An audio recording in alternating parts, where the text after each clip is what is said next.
15 130 grammes, modalité magasin et drive participant sur www.e.leclerc. Sud Radio, le 10h midi, mettez-vous d'accord, Valérie Expert. Avec vous sur Sud Radio jusqu'à midi pour le 10h midi, les débats avec la panthéonisation de Manouchian. J'entends qu'il faut dire Manouchian. Moi j'ai toujours entendu dire Manouchian jusqu'à il n'y a pas longtemps, mais bon, il paraît qu'on peut dire les deux. On va dire qu'on peut dire les deux. Bon, voilà.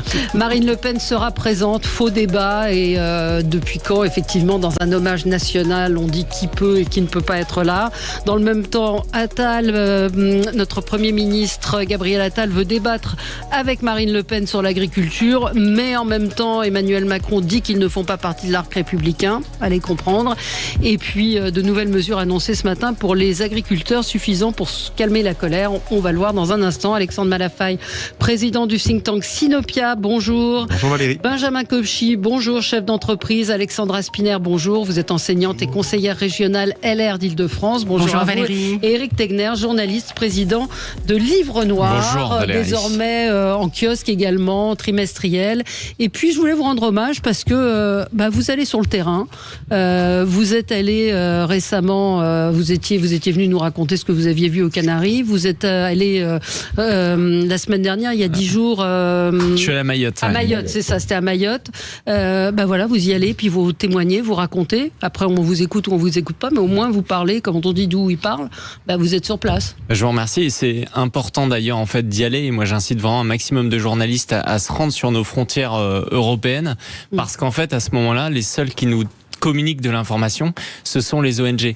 Non seulement en fait l'État, les gouvernements leur ont en fait délégué une partie du contrôle de nos frontières, ça moi je l'ai clairement vu, mais également une partie du contrôle de nos informations aujourd'hui sont des ONG d'ailleurs qui informent beaucoup les journalistes de métropole en France, et donc c'est très dur, et quand on arrive, on voit des choses qu'on voit pas ailleurs.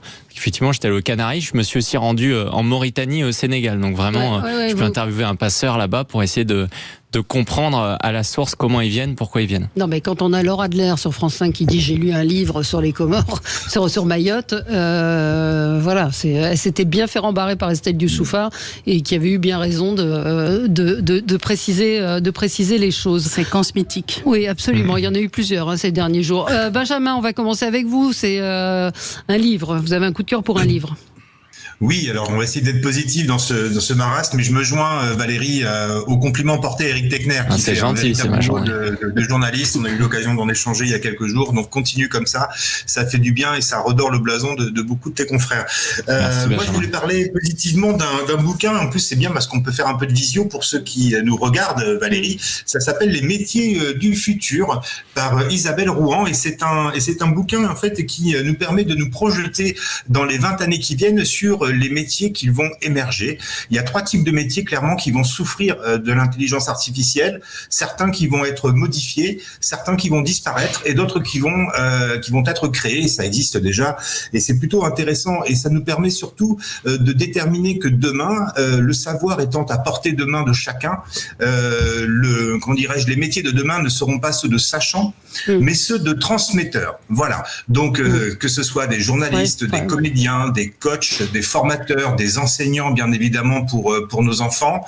Quoi qu'il en soit, ce sont des métiers de la transmission qui devraient être déterminants, appuyés ou non par les nouvelles technologies, avec quand même des métiers qu'il faut pointer du doigt, comme celui d'avocat, qui, par exemple, risque avec l'intelligence artificielle et les certifications qui peuvent être également faites par le Web.3. Je vais un peu dans le détail, mais la certification et l'authenticité de documents juridiques pourront être également faits grâce à l'intelligence artificielle.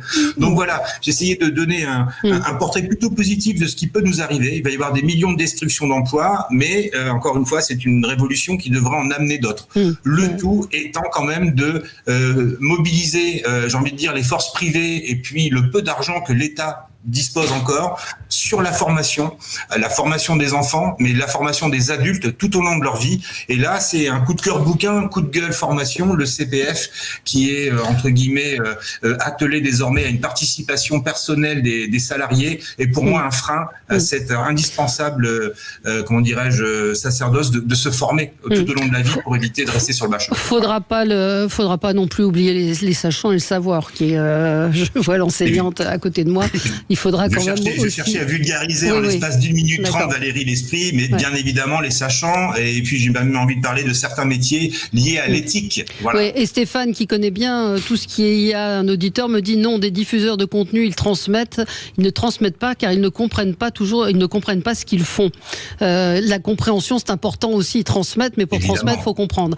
Juste une réflexion à Véronique, une auditrice fidèle, qui dit un Zemmourien félicite un Zemmourien. Je pense qu'on peut féliciter Éric Tegner sans partager les idées d'Éric Zemmour ou même vous cataloguer. On rentre dans ce climat de cataloguer les gens. Je trouve que le travail que vous faites, c'est un travail de journaliste. Après que vous ayez des opinions, des engagements politiques, ce n'est pas encore un délit. C'est pas encore un délit. Oui, d'autant plus que moi je n'ai jamais appelé à voter pour un quelconque parti politique depuis des années. Mais vous savez, c'est toujours une façon de discréditer les gens. D'ailleurs, quand on essaye aujourd'hui de catégoriser les gens de gauche ou les gens de droite, c'est pas seulement pour les catégoriser, c'est pour faire naître le soupçon. Vous êtes de droite, c'est-à-dire que ce que vous dites, c'est simplement mu par une idéologie. Donc vous pouvez tout à fait vous rendre sur le terrain. Moi, ça m'est arrivé quand j'étais à Mayotte. Journal Le Monde m'a qualifié de militant d'extrême droite et non pas de journaliste, qui est quand même ma fonction. Alors, il peut dire journaliste d'extrême droite s'il a envie, c'est la ligne éditoriale du Monde, je vais pas la contester. Mais en fait, ces gens-là, on peut se rendre à des milliers de kilomètres, c'est à 8000 kilomètres à Mayotte, aller vraiment sur le terrain. J'étais allé à Cavani et le journaliste du Monde que j'ai eu au téléphone après, en fait, m'a expliqué que vu qu'il n'était pas d'accord avec ce que je disais, ça voulait dire que je faisais du militantisme. Et ça, c'est aberrant. On irait presque aujourd'hui sur la Lune, que de toute façon, parce qu'on pourrait avoir certaines idées qui ne leur conviennent pas, ils diraient non mais c'est faux, on ne vous entend pas. Donc ça, c'est quand même important d'expliquer aux gens qu'à un moment donné, les journalistes, on peut pas leur demander d'aller sur le terrain et ne pas faire un rendu aussi. Et bien sûr qu'un rendu n'est jamais neutre, en fait. Le choix des mots, le choix des sujets, c'est quelque chose qui est marqué par une idée éditoriale. Et parler de neutralité, en fait, ça n'existe pas. C'est d'abord trompeur. Ouais, et donc, François Josse qui nous avait dit que le Monde décrétait que je ne sais plus quel organe, je crois que c'était Valeurs Actuelles, était de droite, d'extrême droite. Donc, je lui avais posé la question en disant donc c'est le Monde qui est l'arbitre de qui est de droite, d'extrême droite, de gauche, d'extrême gauche. On peut dire quelques mots parce que ça. Je veux dire, c'est tout le débat sur la vérité. Il y a la vérité, c'est un truc qui est multiforme, qui est protéiforme, qui s'appréhende de manière personnelle. Chaque point d'observation, de toute façon, présente une vérité différente. Enfin, c'est vieux comme le monde. Les cours de philo nous ont un peu enseigné ça. Donc, on a aujourd'hui, effectivement, par contre, des gens qui s'arrogent le droit de dire la vérité, c'est ça. Voilà. Et donc, si on n'est pas dans la bulle qui décrète la vérité, on est forcément considéré comme étant quelqu'un d'incapable de regarder la réalité. Alors évidemment, chacun peut aller à Mayotte, peut aller à Gaza, peut aller en Israël, peut aller sur les fronts de crise, et en fonction de sa manière de penser, va regarder peut-être différemment les choses. Mais c'est pas pour autant qu'il ne va pas restituer une part de cette vérité. Après, il faut que chacun se fasse son opinion. Alexandra Spinner. Oui, moi, je trouve aussi que cette accusation sous laquelle nous avons vécu pendant des décennies, vous êtes d'extrême droite, a permis aussi à ce que des débats essentiels pour la société soient complètement écartés.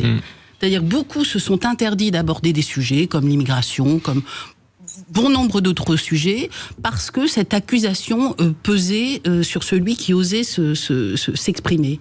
Et je trouve que c'est il faut vraiment s'en libérer. Je crois que ce prisme idéologique, il faut s'en détacher. Et il faut, une fois pour toutes, avoir le courage d'aborder les sujets de façon avec son objectivité, parce qu'on a tous, notre subjectivité est une forme de. Donc il faut vraiment. Enfin pour moi c'est intolérable. Et le refus de traiter les sujets, le refus de regarder les réalités en face, ça fait quoi ? Ça fait aujourd'hui des millions de gens qui vont voter pour des partis qui en tout cas qui prennent en compte et qui écoutent. Ils ont peut-être pas les bonnes solutions, mais en tout cas qui prennent en compte et qui écoutent.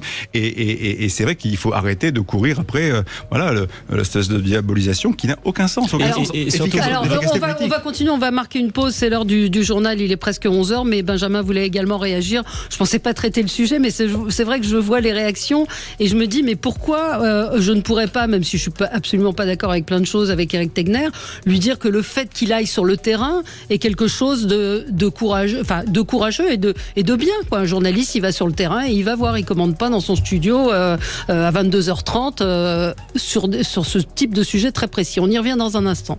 Le 10h midi, mettez-vous d'accord, Valérie Expert. Et nous revenons pour continuer nos débats, tenter de nous mettre d'accord avec Alexandre Malafaille, président du think tank Sinopia, Benjamin Cauchy, chef d'entreprise, Alexandra Spinner, conseillère régionale LR d'Île-de-France, Éric Tegner, journaliste et président de Livre Noir. On va parler de cet hommage aux époux Manouchian. Marine Le Pen sera bien présente. On va revenir sur les allers-retours du gouvernement avec le Rassemblement national ne fait pas partie de l'arc républicain, mais en même temps, Gabriel Attal veut débattre avec Marine Le Pen sur l'agriculture, donc je vois pas pourquoi on débat avec quelqu'un qui ne fait pas partie de l'arc républicain. Et puis Gabriel Attal qui tente de calmer la colère des agriculteurs avec de nouvelles mesures. Est-ce que ce sera suffisant ? Vos coups de cœur, vos coups de gueule, mais on continue peut-être juste un tout petit peu sur ce débat, sur parce que c'est passionnant, sur la catégorisation des uns et des autres, le classement. Alors j'entendais le patron de Reporters sans frontières dire il n'a jamais été question de ficher les gens, mais quand on demande d'où vous parlez, c'est ce dont il est question. C'est ce dont il est question. Alors vous vouliez réagir juste un moment. Pardon, j'ai un trou de mémoire. Benjamin Cauchy. Oui, je voulais réagir à votre auditrice tout simplement en lui posant quelques questions. Si je suis pour l'uniforme, est-ce que je suis catégorié comme un partisan de Gabriel Attal ou est-ce que je suis un Zemmourien ? Lorsque je dis qu'il y a un problème avec l'immigration dans notre pays, est-ce que je fais partie des 70% de Français fascistes ou est-ce que je fais partie d'une personne qui, sans engagement partisan, dénonce le réel ? Si je parle d'insécurité, que 70% des Français dénoncent qu'il y a un problème d'insécurité dans notre pays, je suis dans quelle catégorie d'opinion ? Lorsqu'on dénonce, comme je le fais, Éric le fait sur la question migratoire à titre journalistique, moi je suis un chef d'entreprise sans engagement politique, mais pour le coup je dénonce les charges et les normes comme à peu près 70% des entrepreneurs. On va me catégoriser de quelle manière ?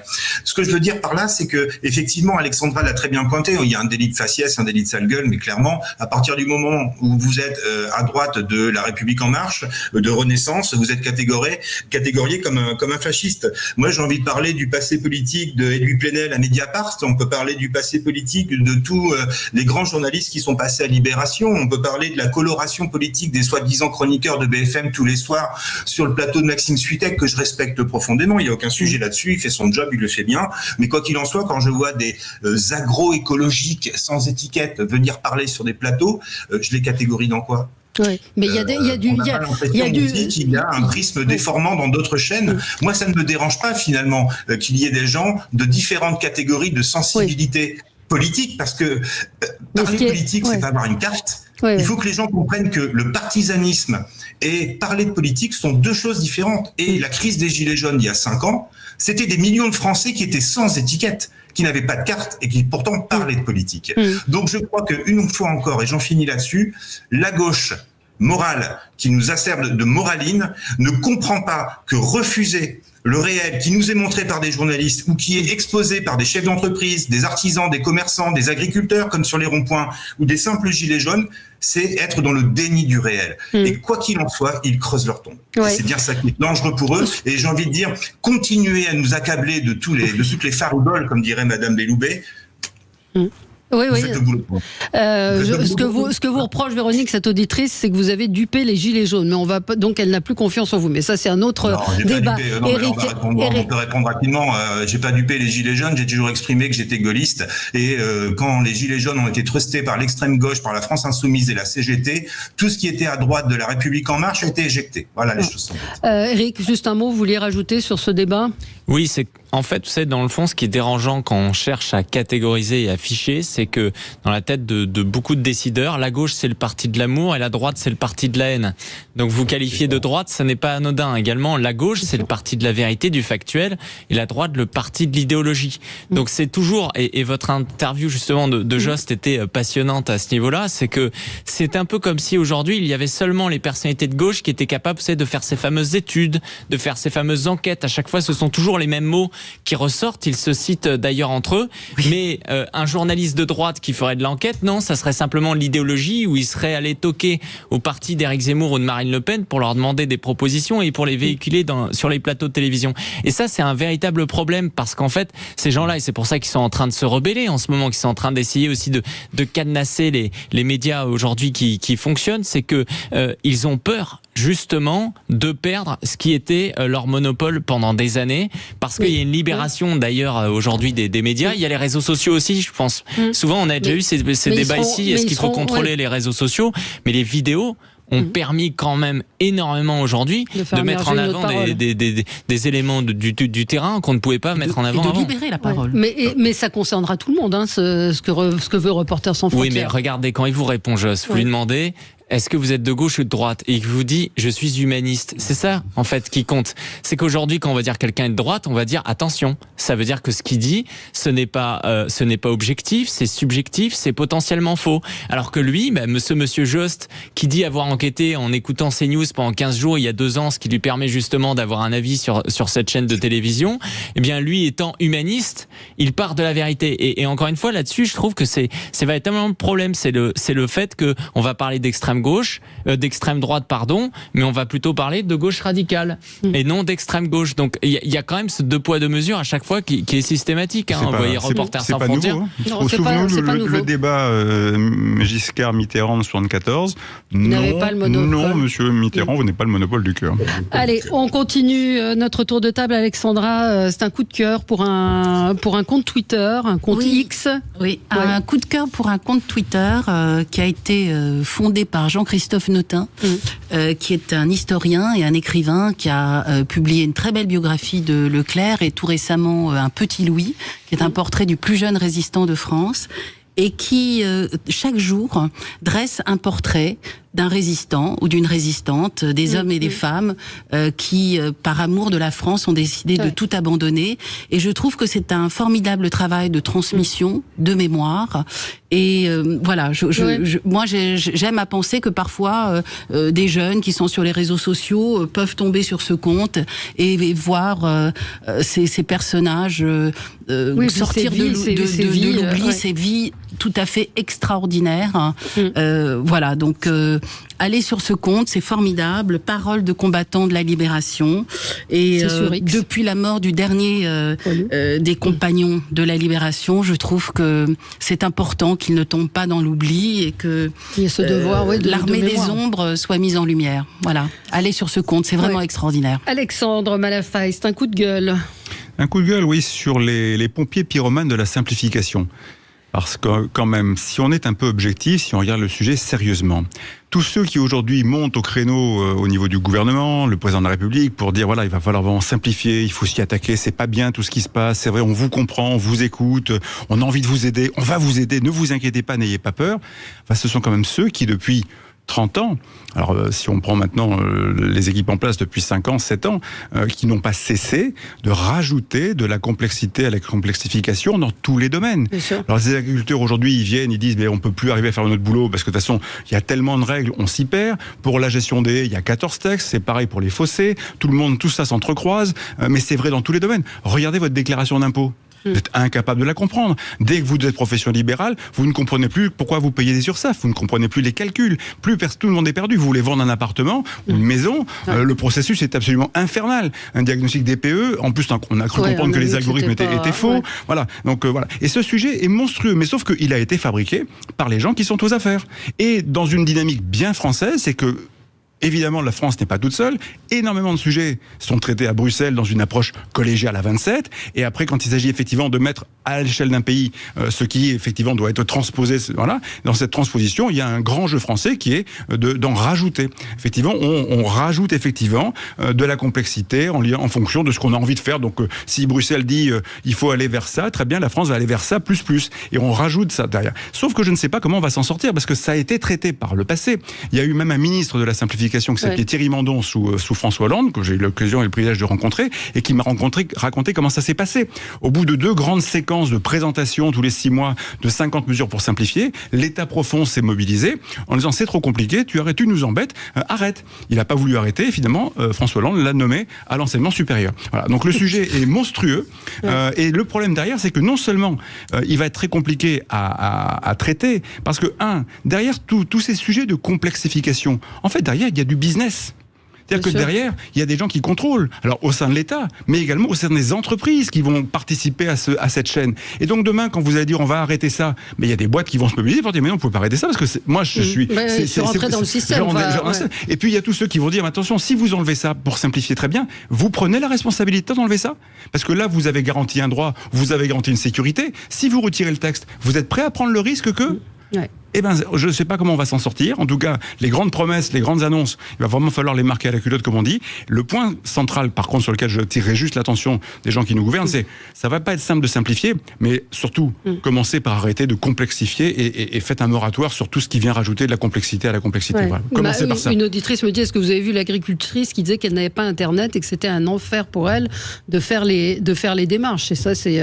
mais bon, c'est vrai que la complexité, on l'a évoqué, je le redis et je le redirai, qu'évoquait Thomas Elexhauser sur cette promesse du président de la République d'offrir un fauteuil roulant à toutes les personnes qui est à la hauteur de 2800 €. Sauf que certaines de ses administrés lui ont fait remarquer que c'était 2800 €, point. C'est-à-dire que si vous dépensez 3002, vous ne touchez rien. Vous ne touchez rien. C'est-à-dire que c'est là aussi une organisation et une administration qui est ubuesque. C'est démentiel. C'est-à-dire qu'on fait des annonces et puis après vous vous rendez compte que c'est pas appliqué, pas applicable, qu'il y a des normes, qu'il y a des demandes. Et je pense en particulier aux personnes en situation de handicap pour qui la vie est très très compliquée. Mais vous avez raison de votre coup de gueule. On marque une pause et on se retrouve dans un instant. Sud Radio, le 10h midi, mettez-vous d'accord, Valérie Expert. On revient dans un instant sur les annonces faites par Gabriel Attal aux agriculteurs. Est-ce que cela suffira sur sa demande de débattre avec Marine Le Pen, qui le prend un peu de haut en disant il brûle les étapes, qu'il discute avec Jordan Bardella et puis ce débat encore une fois dans ces hommages qui sont rendus, hommages nationaux, qui sont rendus à des personnalités et cette polémique autour du fait de savoir qui peut y assister ou non. Éric, vous aviez un coup de cœur avant qu'on passe à nos sujets. Ça concerne la liste Rassemblement National. Oui, c'est Fabrice Leggeri, qui est l'ancien patron de Frontex, qui avait été nommé par Bernard Cazeneuve en 2014 et qui a quitté Frontex avec fracas en 2022, qui a rejoint effectivement la liste de Jordan Bardella, la position numéro 3. Moi, je voulais saluer d'abord l'engagement d'une personne, peu importe dans quel parti politique, parce que c'est notable, c'est très rare qu'aujourd'hui on ait des fonctionnaires européens aussi haut placés et qui étaient à des postes à responsabilité il y a si peu de temps, parce que c'était en avril 2022 qui est parti, qui viennent s'engager aujourd'hui en politique. Je trouve que c'est important, il faut le saluer. Et aussi, c'est quelque chose qui, à mon avis, est déterminant aujourd'hui, en tout cas du côté du Rassemblement National. D'abord parce qu'on voit que Jordan Bardella a une stratégie qui tend plutôt à être dans une logique d'ouverture vis-à-vis de la droite, vis-à-vis des gens du pouvoir. Il l'avait lui-même exprimé, il a une sensibilité différente de Marine Le Pen là-dessus, pour le coup, qui va plus dans une logique de parler à cette bourgeoisie patriote, j'ai envie de dire la haute élite. Et aussi parce que le message de Fabrice Leggeri, qui était courtisé également par les Républicains, Alexandra, qui est intéressant parce qu'il explique que Frontex aujourd'hui est véritablement devenu en fait une sorte d'ONG d'accueil des migrants, et il parle de cette dernière conversation qu'il a eue avec la commissaire chargée justement de l'immigration, qui lui avait dit on est là pour accueillir d'abord les migrants, ils viennent par amour. Et moi, c'est quelque chose que j'ai toujours vu en me rendant sur les frontières européennes, c'est qu'en fait ces frontières, il n'y en a pas, que les gardes-côtes sont d'abord là pour aller chercher les migrants, s'en occuper, ensuite les faire venir sur le continent, puis les répartir depuis le pacte asile et migration. Donc c'est intéressant parce qu'à chaque fois qu'on dit ça, on se dit c'est du complotisme. Là, on a la personne qui était chargée quand même du contrôle des frontières européennes, Frontex, et qui le dit très clairement aujourd'hui. Moi, la petite anecdote, quand j'étais aux Canaries, la seule présence de Frontex sur place, c'était une personne qui était chargée uniquement de veiller au respect des droits de l'homme. Voilà, pas au respect du contrôle des frontières. Ouais. Non, mais ce qui est intéressant à noter là-dedans, c'est que finalement le cordon sanitaire est vraiment en train de sauter. C'est-à-dire que ce qui était l'un des objectifs finalement, c'était de faire peser une telle charge on va dire de honte sur tous ceux qui franchiraient la ligne pour rejoindre le Rassemblement National ou en tout cas les partis d'extrême droite, que c'était moralement, socialement inacceptable. Et là, ce cordon-là, il est en train de sauter.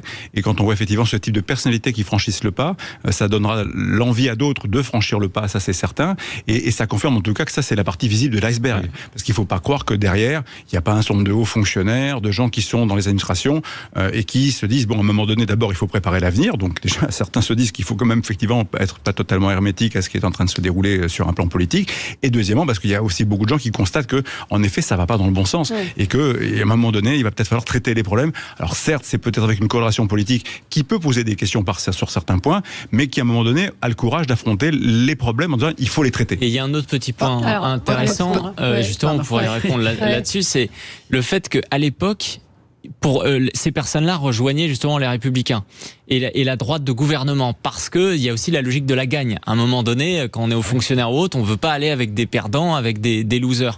Mais aujourd'hui, alors que justement Fabrice Leggeri était quand même happé et dragué par les Républicains, ils avaient rencontré Éric Ciotti, François-Xavier Bellamy, qui voulait justement le convaincre de venir sur cette liste. Eh bien, ces gens-là, et moi j'en rencontre énormément, ils pensent aujourd'hui que demain, Marine Le Pen peut gagner. Et ça, c'est la différence. Parce que quand vous pensez que vous pouvez gagner, et ça c'est l'ADN d'ailleurs de LR depuis le début, c'est d'avoir dit on veut faire des alliances avec le centre parce qu'il faut montrer notre capacité de gagner. Et ça va poser à un moment donné des questions justement aux Républicains qui sont de moins en moins perçus comme des... Pour moi, ils sont extrêmement utiles, mais ils ne sont pas perçus comme les gens qui peuvent gagner. Alors, Alexandra, la parole est à la défense. Non, mais je voudrais quand même juste dire que pour moi, l'arrivée du patron de Frontex au Rassemblement National, ça démontre une fois de plus l'incohérence du Rassemblement National. Parce que, vous l'avez rappelé, depuis 2019, ils expliquent que c'est une agence qui ne sert à rien, qui sert la cause des migrants. Bien. Pendant 4 ans, ils n'ont pas voté leur budget. Je le rappelle quand même, et maintenant ils le recrutent. Tout ça est un petit peu... Voilà, moi je trouve que... Pas cohérent. C'est absolument incohérent, et... J'espère, je pense que les Français vont faire le choix du travail, du sérieux, parce que celui qui, à l'Europe, défend les intérêts de la France, travaille au quotidien, défend les agriculteurs, essaie de traquer toutes les folies de l'Europe qui nous met dans la situation dans laquelle nous sommes aujourd'hui, c'est François-Xavier Bellamy et ce sont les LR. Dans ce cas, c'est pas que les folies de l'Europe. Il faut arrêter de trop taper sur l'Europe, pardonnez-moi, c'est trop facile de taper sur l'Europe comme ça. J'ai une question dans ce cas-là, Alexandra. François-Xavier Bellamy a très justement dit qu'il ne soutiendrait pas la réélection d'Ursula von der Leyen comme présidente de la Commission européenne. Il faut quand même dire que Ursula von der Leyen est choisie par le PPE, c'est le parti dans lequel siègent les LR. Si on parle de cohérence, à quel moment lutter contre l'immigration et soutenir justement le pacte asile et migration en faisant partie d'un parti comme le PPE? Également, on voit qu'Ursula von der Leyen, c'est elle qui a poussé le fameux pacte vert que dénoncent les Républicains. Est-ce que par cohérence, dans ce cas-là, il faudrait que François-Xavier Bellamy annonce quitter le PPE s'il n'est pas d'accord avec la majorité de ce qu'il propose aujourd'hui, dont les alliances et dont le choix le plus important quand même de la présidente de la Commission européenne? Écoutez, non, je pense que ça n'est pas à l'ordre du jour, mais en tout cas, François-Xavier Bellamy a toujours été cohérent dans ses votes, cohérent dans ses combats, et il a, contrairement à monsieur Bardella, défendu l'intérêt de la France à l'Europe. Alors sur Ursula von der Leyen, c'était la candidate de la Macronie. Ils auraient été bien inspirés quand même de voir ce qu'elle avait fait en Allemagne, parce qu'elle a été une ministre pitoyable, voilà. Et elle a été très décriée dans son propre pays, et l'Europe a été pour elle une voie de garage en réalité. Mais est-ce qu'aujourd'hui, de dire, ce qu'on entend, que Jordan Bardella n'est pas présent, n'a pas voté, n'a pas soutenu les agriculteurs, est-ce que c'est un message qu'on peut entendre? Là, écoutez, j'espère que c'est je parle de sémantique, mais parce qu'on est plus dans un vote... J'espère quand même que c'est un message audible, quand même. J'espère que quand les Français votent, ils ont quand même à cœur que ceux qui désignent pour porter leurs convictions soient des gens qui travaillent. Jordan Bardella... moi, je suis conseillère régionale, il n'est jamais là à la région. Jamais. C'est comme l'a dit notre vice-présidente Florence Portelli, c'est Bard n'est pas là. Bien. Au Parlement européen, il n'est pas là non plus. Mais je rappelle quand même que monsieur Bardella est payé avec de l'argent public. Voilà, il n'est pas dans une entreprise, il n'a pas loisir de venir ou pas, avec les sanctions. Mais il n'y a pas de sanctions quand on ne vient pas? Non, il n'y a pas de sanctions. Voilà. Alors, donc j'espère quand même que c'est quelque chose qui je veux dire, il faut être cohérent. Quand vous voyez que le Rassemblement national est crédité de 30% des voix, très très loin devant ses adversaires, ça veut dire aussi qu'il y a un mouvement beaucoup plus important que celui rationnel de dire qu'est-ce qu'a fait le Rassemblement national au Parlement européen. Nous sommes bien d'accord, le vote RN n'est pas un vote rationnel.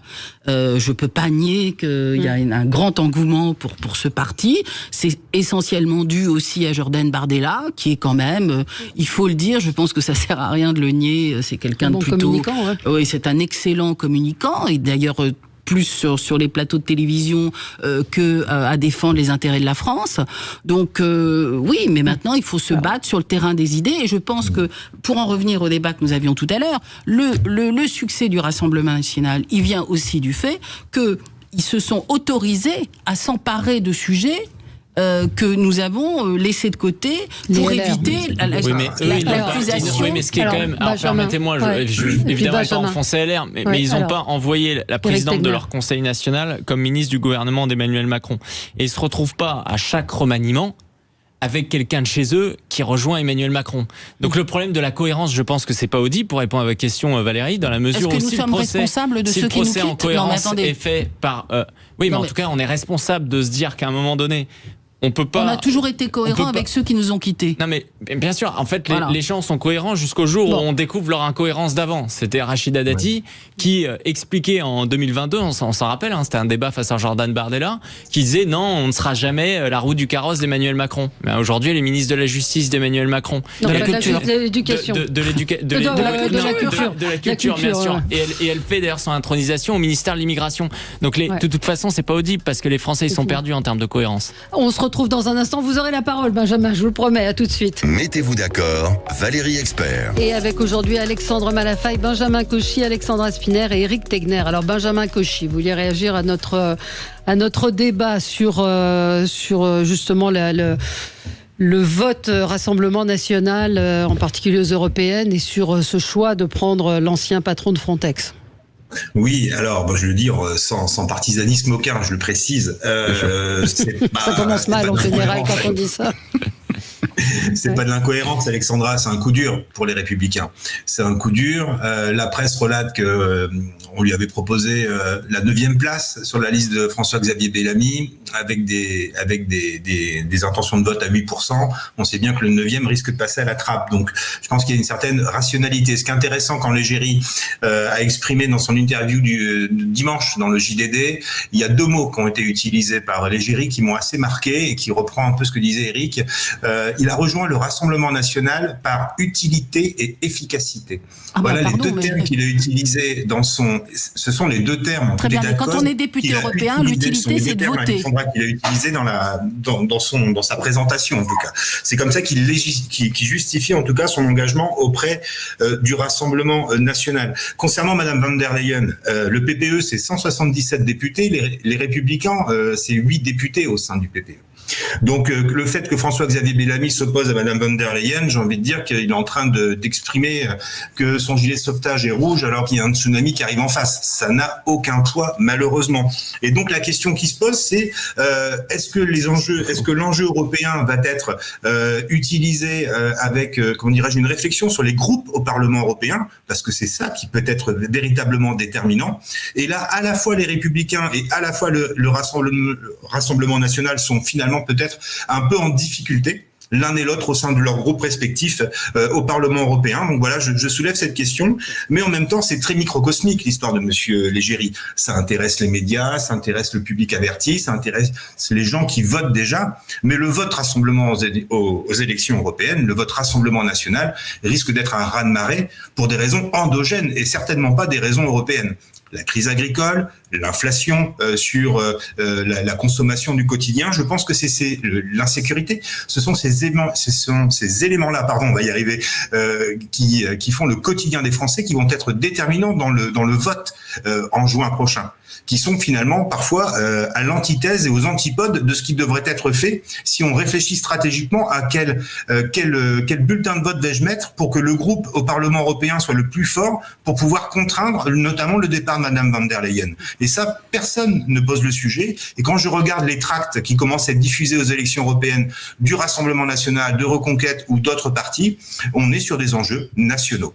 Très bien. Enfin, quand même. Donc, ce que vous nous expliquez, c'est que le patron de Frontex a préféré donc la 2e place que la 9e dans le parti qu'il avait choisi initialement. Donc voilà encore un homme de conviction, c'est formidable. Moi, je dis quand même que le travail, être présent, voter les lois, s'y opposer. Quand on n'est pas d'accord, c'est ce qui fait la différence dans le quotidien des Français. Mais là, c'est bien joué. Là, c'est bien joué. C'est un beau coup de com'. Mais concrètement, sur la vie des Français. C'est pas un bon coup de com'. Pour le coup, si on en revient aux fondamentaux de ce que devrait être effectivement la démarche des partis politiques, c'est de constituer effectivement des listes ou de proposer des candidatures avec des gens qui sont compétents et qui sont capables d'apporter une vraie plus-value dans la gestion des dossiers. On voit ce qui s'est passé en 2017 avec l'arrivée de beaucoup de députés qui ne connaissaient rien à rien. On voit depuis des années comment tout ça est fait et comment tout ça dégrade la qualité du débat public parce que les gens sont pas compétents pour beaucoup d'entre eux. Alors ça parle, mais ça fait pas grand-chose. Le culte de l'amateurisme, c'est pas les LR, c'est Macron. Oui, mais enfin, vous avez commencé avant. C'est pas nouveau malgré tout, malheureusement. Mais c'est pas le sujet. Enfin, c'est le sujet parce que c'est historique tout ça. On a dégradé la qualité du personnel politique depuis très longtemps et il faut le recomposer cette qualité. Parce que sans qualité, là pour le coup, sur un sujet qui concerne quand même tous les Européens, en l'occurrence qui concerne effectivement l'immigration, qui est un vrai sujet qu'il faut bien traiter. Là, vous avez quelqu'un qui a de la compétence et quand il sera à Bruxelles, quand il sera au Parlement, eh bien, il sera capable de savoir de quoi il retourne et en plus, ce qui est une gage d'efficacité, il a les réseaux. C'est-à-dire qu'il sait comment ça marche et il sait comment ça marche dans tous les pays d'Europe. Donc là, on a quelqu'un de compétent. Alors après, on peut regretter qu'il soit, ça c'est politique, dans tel ou tel parti. Mais c'est vrai que ce genre de personnalité, moi, ça me rassure de savoir qu'on va avoir des gens qui sont compétents dans un parti politique pour aller s's'occuper de ces sujets qui sont stratégiques à l'échelle européenne. Mais écoutez, en tout cas, vous l'avez fait chez LR parce que vous avez recruté Frédéric Pechnard dans votre région. Frédéric Pechnard qui est extrêmement compétent sur son sujet, c'est son domaine, la sécurité. Qui met en pratique à la région. En numéro 2. Vous voulez reconquérir l'électorat, travaillez comme ça, entourez-vous de gens compétents, Céline Imard, petit à petit on redistribue. Vous parlez des agriculteurs, Céline Imard, c'est quand même un gage de compétence pour les sujets d'agriculture. Voilà, c'est notre numéro 2, qui sont centraux dans le débat. Je vais équilibrer, bien entendu que François-Xavier Bellamy, il fait un bon travail, d'ailleurs il en parle, il le pédagogise depuis des années au Parlement européen. Et ça, c'est quelque chose de positif. Et il connaît bien ses dossiers. Oui. Il se retrouve juste souvent englué dans des problématiques où, en fait, il doit faire des compromis. Donc, on va lui reprocher telle ou telle chose. Mais dans le fond, c'est le jeu. Et évidemment que le choix en numéro 2 de l'agricultrice, c'est un excellent choix. Mais derrière, vous avez la questionnement de Nadine Morano et de Brice Hortefeux. Vous le savez très bien que s'ils ont proposé seulement la 9e place à Fabrice Leggeri, c'est d'abord qu'en fait, il y a les vieux dinosaures de votre parti politique qui, aujourd'hui, en fait, se sont justement reconvertis dans les élections européennes parce que c'est là-bas qu'on envoyait un peu tous ceux dont on voulait plus au niveau national. Ça, c'est la France, et qui veulent garder leur job. Donc il y a quand même cette problématique chez vous aussi. Écoutez, on aura l'occasion de reparler. C'est la stratégie française qui fait ça. En France, on est très doué pour envoyer ou les vieux dinosaures ou ceux qu'on besoin d'apporter. Alors que beaucoup de pays en Europe, et les Anglais étaient les meilleurs pour ça, envoyaient toujours les compétents et surtout ceux qui étaient des promesses d'avenir ou des promesses d'avenir, de manière à avoir les meilleurs au Parlement. En tout cas, nous, avec Bellamy, on a quelqu'un de formidable, de qualité, qui porte ses convictions depuis des années, qui travaille à l'europe, qui a défendu 1200 amendements. La campagne va commencer. Je voudrais qu'on parle de Gabriel Attal et qui se dit prêt à un débat avec Marine Le Pen sur l'agriculture. Donc je vous rappelle que ça arrive quand même le lendemain d'une interview du président de la République à l'Humanité. Première fois, je rappelle qu'un président de la République accorde une interview à l'Humanité. Où on l'a assez commenté lundi en expliquant effectivement que il a dit ce que les gens de l'Humanité avaient plus ou moins envie d'entendre. Macron. Macron, je parle d'Emmanuel Macron. Macron fait ce qu'on lui demande d'entendre. Et le lendemain, vous avez Gabriel Attal qui lui avait dit que le Rassemblement national faisait partie de l'arc républicain compte tenu du fait qu'ils ont un nombre conséquent de députés à l'Assemblée nationale et donc il a proposé hier un débat avec Marine Le Pen sur l'agriculture et la réponse de Marine Le Pen, évidemment, ne s'est pas fait attendre en disant qu'il aille discuter avec Bardella, le petit. C'est succulent. La réponse, c'est succulent. Alors, je ne sais pas si c'est à ce point-là condescendant, mais c'est de dire, pour l'instant, il est Premier ministre. Le jour où il sera candidat, investi par une force politique en marche, à ce moment-là, on pourra débattre, mais pour l'instant, c'est pas de mon ressort. Et son ressort, c'est d'aller parler, effectivement, avec le chef de file du parti. Je trouve que c'est, pour le coup, une réponse excellente, et c'est une manière de se positionner qui est, pour le coup, très bien jouée. Moi, je dirais que ça n'est que la continuité du faux duel que le président de la République essaie d'instaurer depuis des années, c'est-à-dire qu'il n'a de cesse de mettre en scène cette espèce de duel avec Marine Le Pen, qui nous prive d'un vrai débat, et qui permet aussi à la Macronie de s'exonérer de tout bilan. Voilà, on peut pas à la fois expliquer que Marine Le Pen ne fait pas partie de l'arc républicain, contester sa présence à l'hommage national qui est rendu au Manouchian, et puis expliquer que c'est avec elle qu'on veut débattre. Tout ça est ridicule. Mais en plus, c'est les reconnaître comme adversaire. Mais ils ne font que ça depuis des années.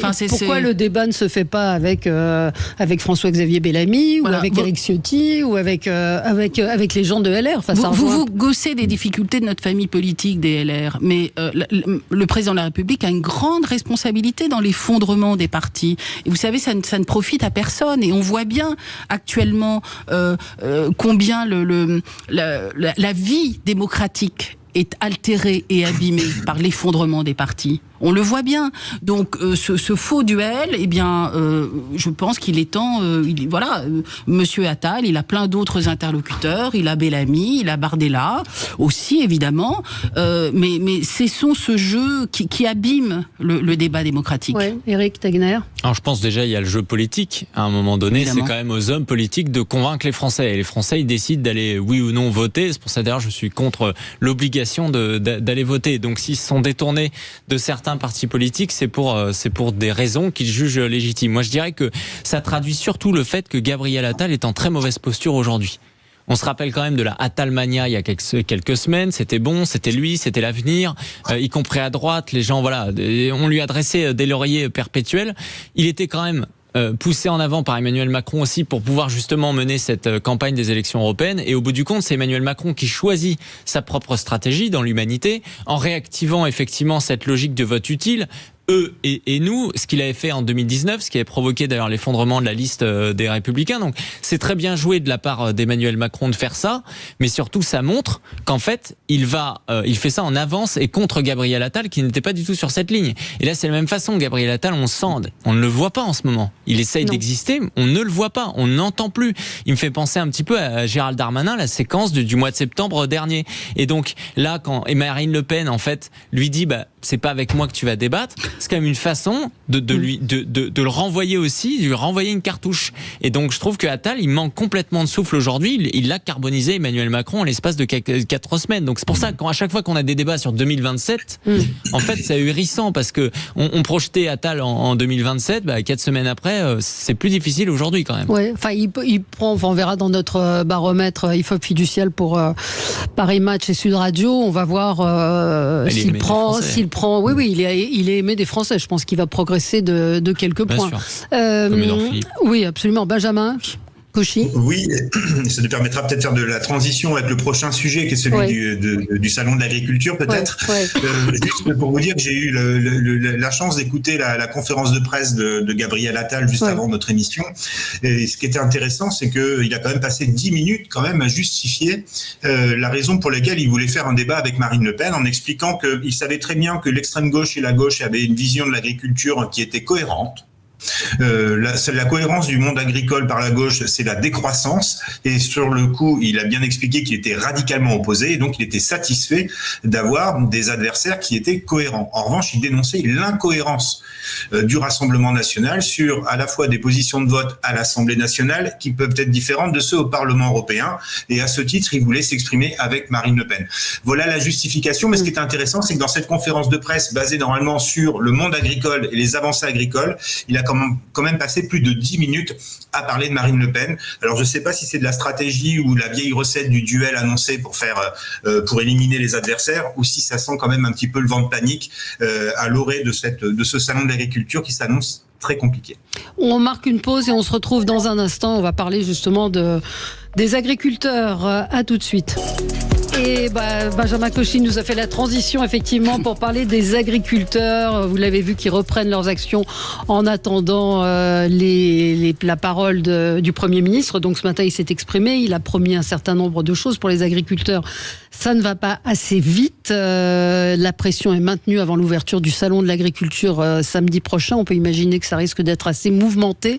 Peut-être Alexandre Malafaille sur les attentes des agriculteurs, sur l'ambiance très électrique et très insurrectionnelle, on peut le dire comme ça. Et là, ils ont raison d'en profiter parce qu'ils ont une fenêtre de tir, si je puis dire, une opportunité assez magistrale, puisque comme on le sait, le président va y passer un gros paquet d'heures, peut-être pour battre un nouveau record de présence au salon ou pas cette année, on verra, ça va être intéressant à observer.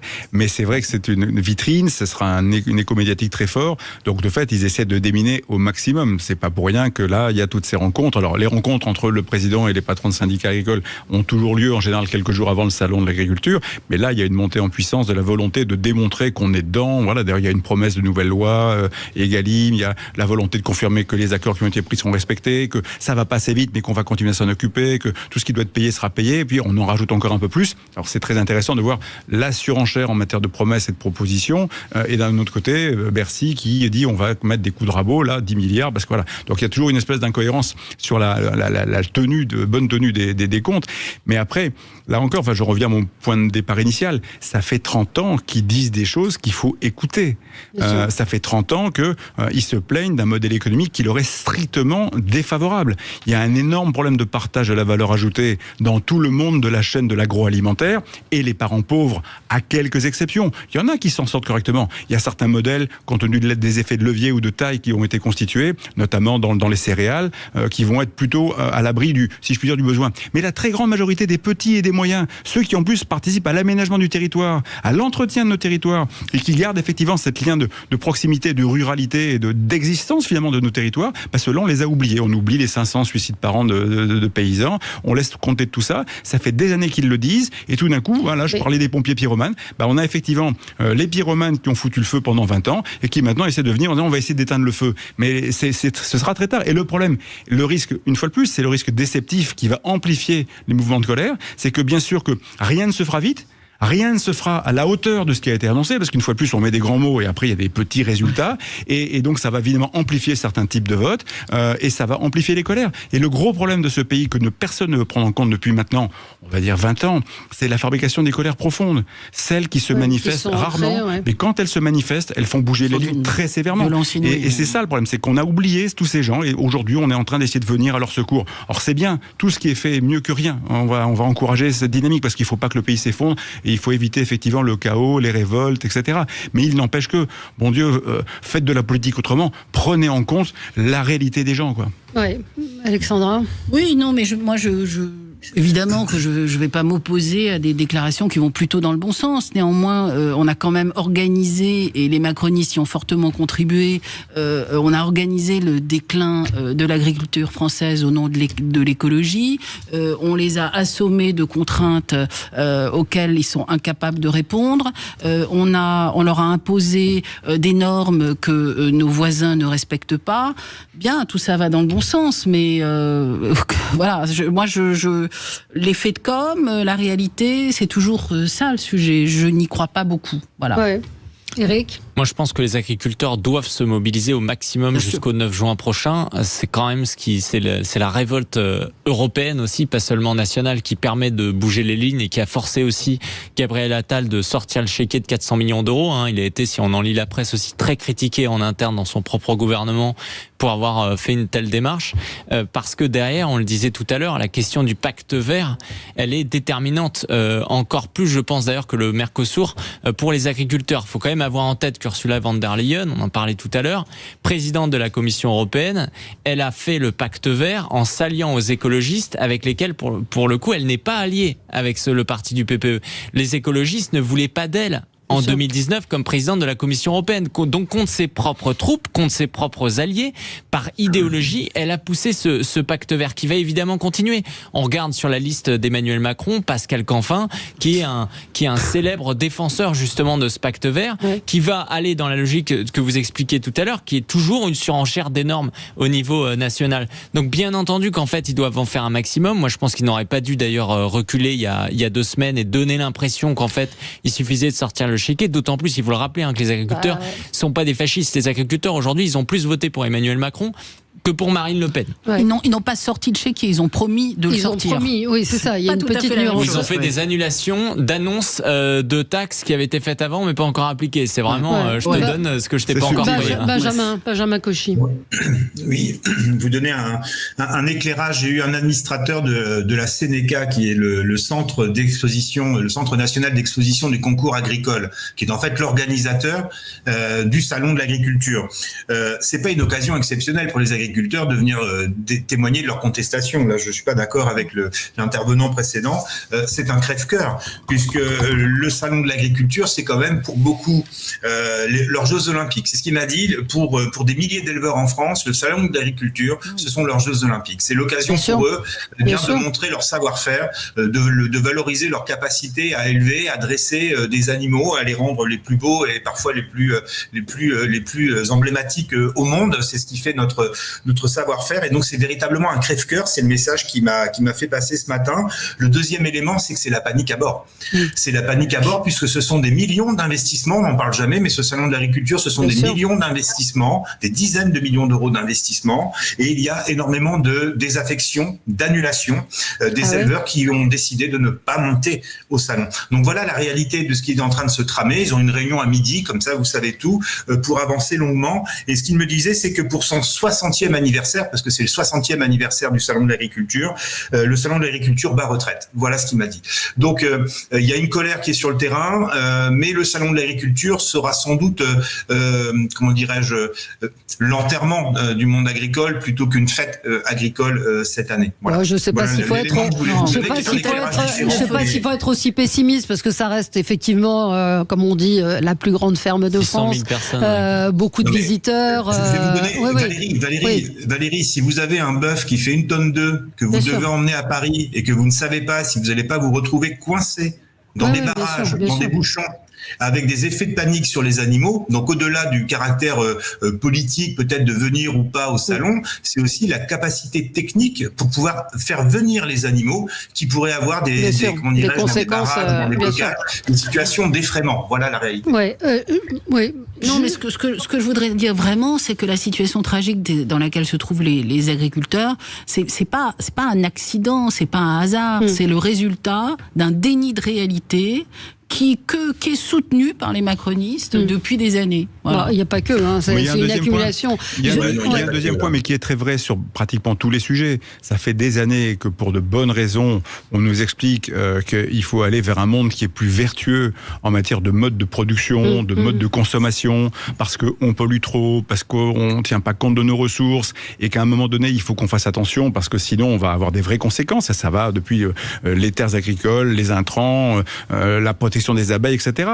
C'est vrai, mais c'est vrai pour le bâtiment, c'est vrai pour tous les sujets qui sont effectivement aujourd'hui, qui nous relient à notre environnement, à la nature, aux ressources naturelles, et sur lesquelles on sait qu'on a un problème. Sauf que dans le mot transition écologique, quels que soient les secteurs, on a oublié le mot transition.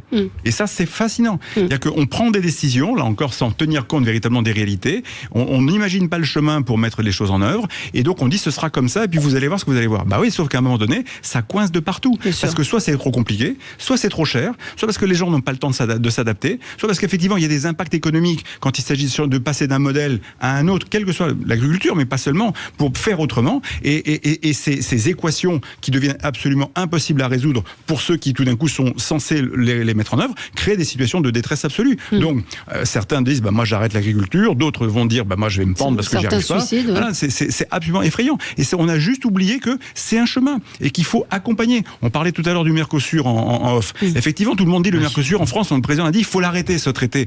c'est une folie d'arrêter ce traité. C'est une porte ouverte de commerce avec l'Amérique du Sud, qui aujourd'hui est entre les mains, si je puis dire, des Chinois, et qui, depuis 20 ans, a fait que nos parts de marché y ont été diminuées de 50%. Donc il faut bien sûr avoir des traités de libre-échange avec des continents comme cela, avec des zones commerciales comme cela, pour y reprendre pied. On y va y gagner déjà d'entrée 4 milliards de droits de douane qui vont être remises à zéro, donc ça c'est un gain important. Par contre, quand on fait ce genre de choses, il faut prendre en compte les perdants. Dans un traité comme ça, avec l'ouverture d'un certain nombre de marchés, il y aura sur certains sujets des perdants. Eh bien, il faut traiter les perdants. Il ne faut pas dire les perdants, on s'en fiche. Non, il faut dire il y a des perdants. En l'occurrence, dans le domaine de la viande bovine, il y a effectivement des agriculteurs qui risquent d'être mis en difficulté. Il faut les identifier. Ça a été déterminé. On sait ce qu'il faudrait faire. Voilà. Et puisqu'on a 4 milliards d'un côté, on peut très bien trouver 100 millions pour compenser les perdants dans un domaine spécifique. En tout cas, il faut essayer de remettre de la raison, si je puis dire, sur ce type de débat, et surtout de prendre en compte, je le redis sur la transition, que on ne fera rien si on n'y va pas raisonnablement. C'est vrai sur la voiture électrique. Aujourd'hui, on a le sentiment qu'on est en train de dire ce sera tout électrique à horizon 2035. Vous allez voir, on va se réveiller dans pas très longtemps avec des grosses gueules de bois, y compris quand on va se rendre compte que toute la fiscalité sur le carburant pétrole va être transférée sur le carburant électrique. Et là, vous allez voir, c'est que ça va vous coûter à tous, mesdames et messieurs qui écoutez ça, une fortune. Et en plus, vous n'aurez plus l'autonomie que vous avez avec votre voiture normale. Mais on va se réveiller avec une gueule de bois en disant c'est comme ça. Tant pis pour vous. Il y a dans les annonces qui ont été faites ce matin par Gabriel Attal, c'est faciliter les visas pour les saisonniers. Là aussi, est-ce qu'on n'est pas dans une contradiction où on est en train d'essayer, même s'ils en ont besoin de ces saisonniers, mais on va favoriser les visas de pays. C'est de l'immigration, exonération de charges. Oui. Parce que c'est exonération de charges, oui. Mais parce que on a refusé depuis longtemps de remettre justement les Français qui sont au chômage au travail, de remettre aussi les étrangers présents en France à qui on a donné des titres de séjour pour travailler, qui ne travaillent plus aujourd'hui au travail, et on fait venir justement de l'immigration pour faire ce type d'emploi. Après, je tiens à dire qu'il y a des agriculteurs qui en ont profité aussi. Donc il faut aussi qu'ils prennent leurs responsabilités, qui ont fait travailler au black, qui ont fait travailler ces différents éléments. Et toujours en même temps. C'est fini pour aujourd'hui. Dans un instant, Stéphanie Demuru sera avec vous. Très bonne journée sur Sud Radio.